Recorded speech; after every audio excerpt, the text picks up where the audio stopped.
اعوذ باللہ من الشیطان الرجیم بسم اللہ الرحمن الرحیم۔ سامعین و ناظرین کرام، السلام علیکم ورحمۃ اللہ وبرکاتہ۔ گزشتہ پروگرام میں بیان کیا جا چکا ہے کہ سیدنا حضرت خلیفۃ المسیح ثانی رضی اللہ تعالیٰ عنہ نے مارٹن ہسٹوریکل سوسائٹی اسلامیہ کالج لاہور کے زیر اہتمام 26 فروری 1919 کو اسلام میں اختلافات کا آغاز کے عنوان پر ایک تقریر فرمائی۔ اس جلسہ کے صدر مورخ اسلام جناب سید عبدالقادر صاحب ایم اے تھے۔ سید عبدالقادر صاحب نے اپنی ابتدائی تقریر اور اختتامی تقریر میں آپ کو گراں قدر اور انمول الفاظ میں خراج عقیدت پیش فرمایا۔ مثلاً انہوں نے حاضرین جلسہ سے خطاب کرتے ہوئے بیان کیا کہ آج کے لیکچرار اس عزت، اس شہرت اور اس پائے کے انسان ہیں کہ شاید ہی کوئی صاحب ناواقف ہوں۔ آپ اس عظیم الشان اور برگزیدہ انسان کے خلف ہیں جنہوں نے تمام مذہبی دنیا اور بالخصوص عیسائی عالم میں تہلکہ مچا دیا تھا۔ اور صدر اجلاس سید عبدالقادر صاحب نے آپ کے تبہر علمی پر رائے زنی کرتے ہوئے کہا کہ حضرت مرزا صاحب کی تقریر کے بعد معلوم ہوتا ہے کہ میں ابھی طفل مکتب ہوں، اور مجھے علمی لحاظ سے مرزا صاحب سے وہی نسبت ہے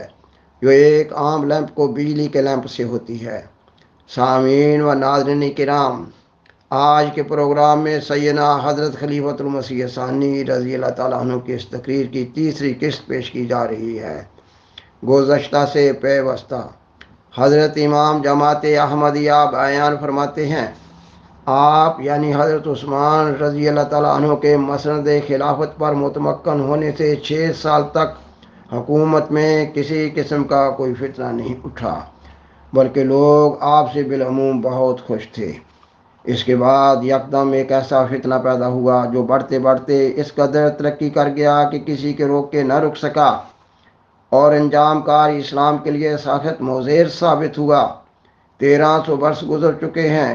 مگر اب تک اس کا اثر امت اسلامیہ میں سے زائل نہیں ہوا۔ اب سوال یہ ہے کہ یہ فتنہ کہاں سے پیدا ہوا؟ اس کا باعث بعض لوگوں نے حضرت عثمان رضی اللہ تعالیٰ عنہ کو قرار دیا ہے،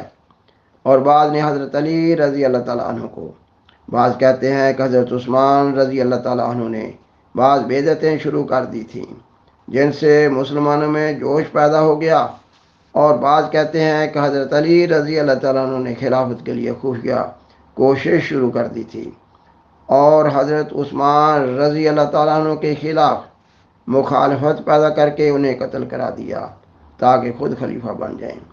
لیکن یہ دونوں باتیں غلط ہیں۔ نہ حضرت عثمان رضی اللہ تعالیٰ عنہ نے کوئی بدعت جاری کی، اور نہ حضرت علی رضی اللہ تعالیٰ عنہ نے خود خلیفہ بننے کے لیے انہیں قتل کروایا یا ان کے قتل کے منصوبہ میں شریک ہوئے، بلکہ اس فتنہ کی اور ہی وجوہات تھیں۔ حضرت عثمان رضی اللہ تعالیٰ عنہ اور حضرت علی رضی اللہ تعالیٰ عنہ کا دامن اس قسم کے الزامات سے بالکل پاک ہے۔ وہ نہایت مقدس انسان تھے۔ حضرت عثمان رضی اللہ تعالیٰ عنہ تو وہ انسان تھے جن کے متعلق حضرت رسول کریم صلی اللہ علیہ وسلم نے فرمایا کہ انہوں نے اسلام کی اتنی خدمات کی ہیں کہ اب وہ جو چاہیں کریں خدا ان کو نہیں پوچھے گا۔ اس کا یہ مطلب نہ تھا کہ خواہ وہ اسلام سے ہی برگشتہ ہو جائیں تو بھی مواخذہ نہیں ہوگا، بلکہ یہ تھا کہ ان میں اتنی خوبیاں پیدا ہو گئی تھیں اور وہ نیکی میں اس قدر ترقی کر گئے تھے کہ یہ ممکن ہی نہ رہا تھا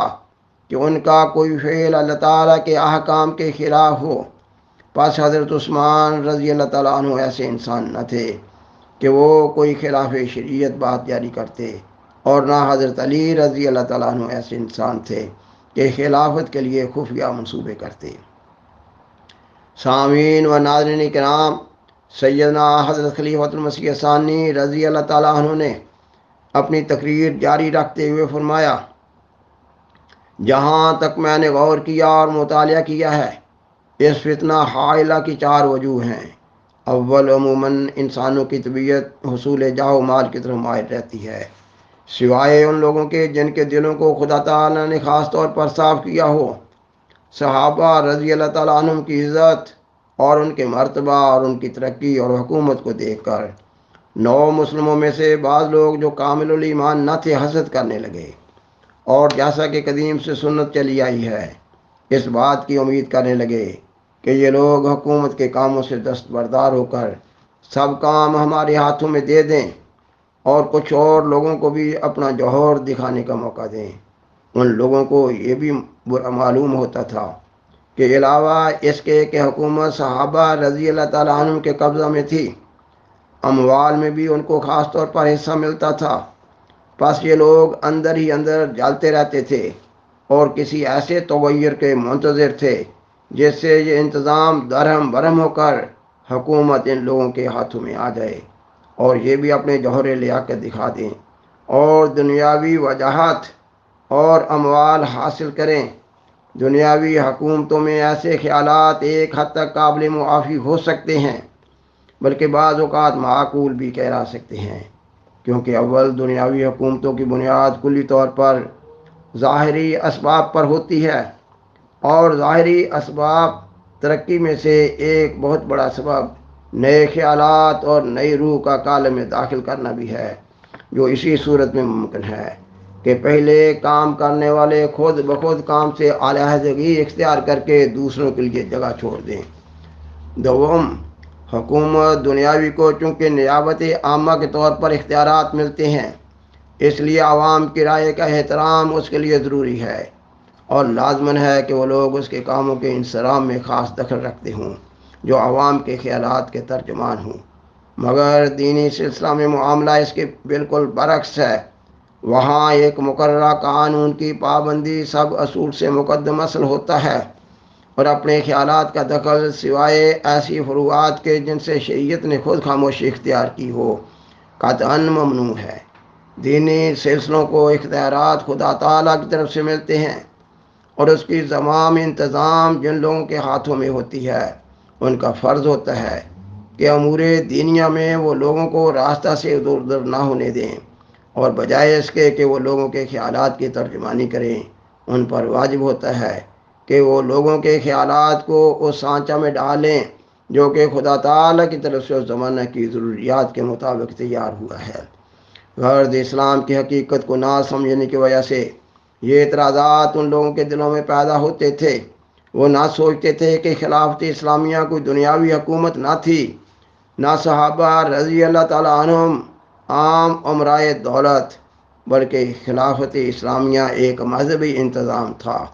اور قرآن کریم کے خاص احکام مندرجہ سورہ نور کے مطابق قائم کیا گیا تھا،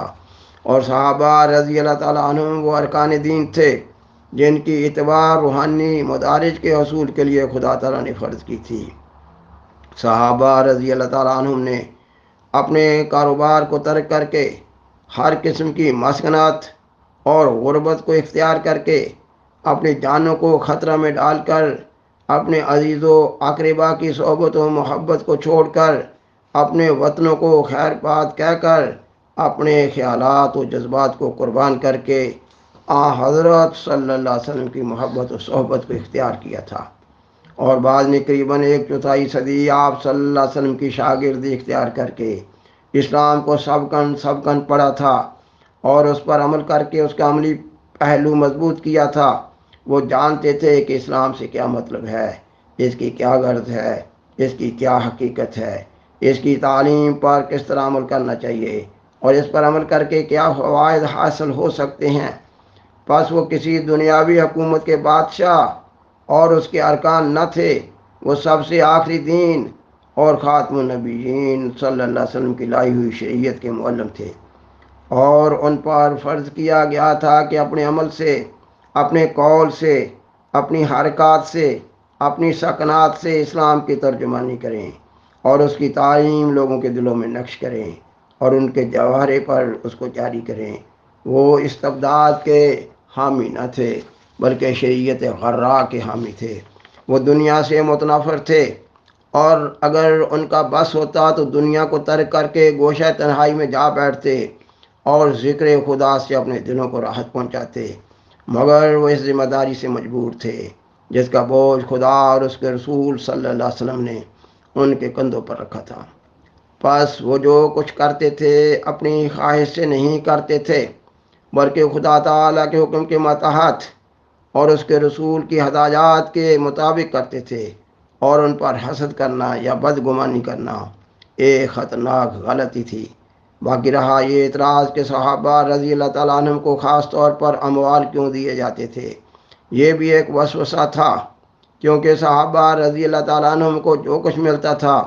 ان کے حقوق کے مطابق ملتا تھا۔ وہ دوسرے لوگوں کے حقوق دبا کر نہیں لیتے تھے، بلکہ ہر ایک شخص کا وہ کل کا مسلمان ہو اپنا حق اسی طرح پاتا تھا جس طرح ایک سابق بالایمان۔ ہاں، صحابہ رضی اللہ تعالیٰ عنہ کا کام اور ان کی محنت اور قربانی دوسرے لوگوں سے بڑی ہوئی تھی اور ان کی پرانی خدمات اس پر مستزاد تھیں، پس وہ ظلماً نہیں بلکہ انصافاً دوسرے لوگوں کی نسبت زیادہ حقدار تھے، اس لیے دوسرے لوگوں کی نسبت زیادہ بدلہ پاتے تھے۔ انہوں نے اپنے حصے خود نہ مقرر کیے تھے، بلکہ خدا اور اس کے رسول صلی اللہ علیہ وسلم نے ان کے حصے مقرر کیے تھے۔ اگر ان لوگوں کے ساتھ خاص معاملہ نہ کیا جاتا تو وہ پیش گوئیاں کیوں کر پوری ہوتی جو قرآن کریم اور احادیث رسول کریم صلی اللہ علیہ وسلم میں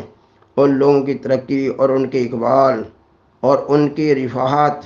اور ان کے غنا کی نسبت کی گئی تھی۔